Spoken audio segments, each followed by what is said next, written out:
you moved here down to Malibu from Oklahoma? Yeah.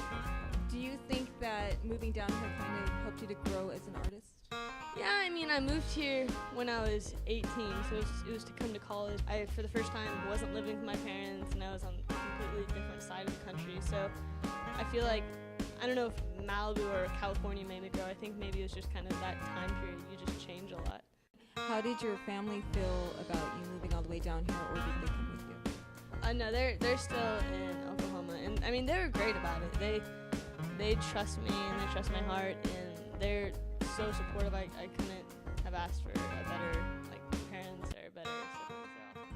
Music's a hard thing to make a career out of, and especially now with kind of like record labels changing and artists having to take different approaches. But they always, I mean, they just trust my talent, and they believe in me when even I'm kind of doubting myself. They're more supportive of me than, I mean, I'm even supportive of myself sometimes. So it's awesome. I have a wonderful manager who has, I mean, I met him at Musicians Institute, and he's just been like a rock for me over the past year, and he kind of knows the ins and outs, and he believes in me, and he's wonderful. And then I also have 2 or 3 friends that I kind of use as like a soundboard for songs. So if I write a song, sometimes I don't feel really comfortable with it until I've emailed to them, and they're like, oh, I really like it, or like, oh, okay. So they've been good about being honest and encouraging me. I kind of come to a point where I'd rather someone give me criticism than just be like, oh, that's really good. Because I want to grow. I don't want to stay at the same level that I'm writing. I want to keep getting better and better, and I feel like that comes with criticism. So. You mentioned Musicians Institute. What was that like?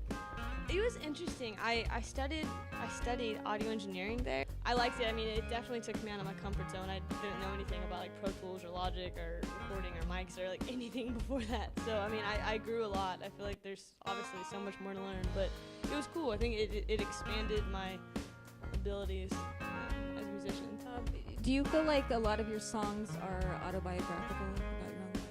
It helps me kind of just solve through my own problems, and it's therapeutic and almost just kind of like journaling, but rhyming. But yeah, they're definitely personal. Who inspires you musically? Elton John was kind of like the first piano player that I really liked, and I also really like David Gray and Ryan Adams, and so a lot of kind of older stuff. I actually don't listen to a ton of music, and I really kind of get stuck with just the same 5 or 6 people, just listening to them over and over again. How would you describe your sound?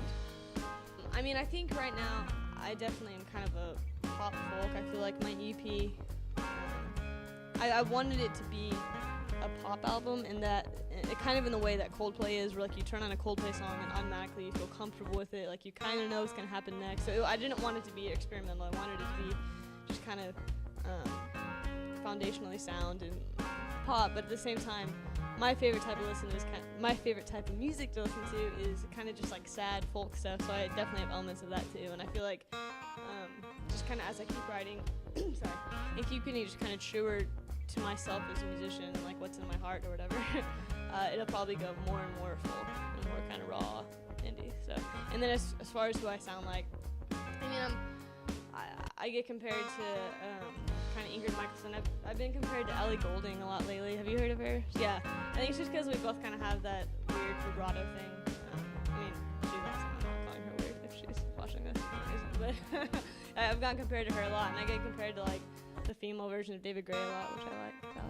So. You said you're working on an album. When can we expect it, and where can we find it? Yeah, I'm still definitely in pre-production. I've been talking to the producer a little bit, and he's actually in Arkansas/Oklahoma, kind of in between those states. And so we'll actually record in July, and it'll probably be out, I would assume, maybe late summer, but probably early fall, and all that. I mean, I'll release it on iTunes and definitely promote it and stuff.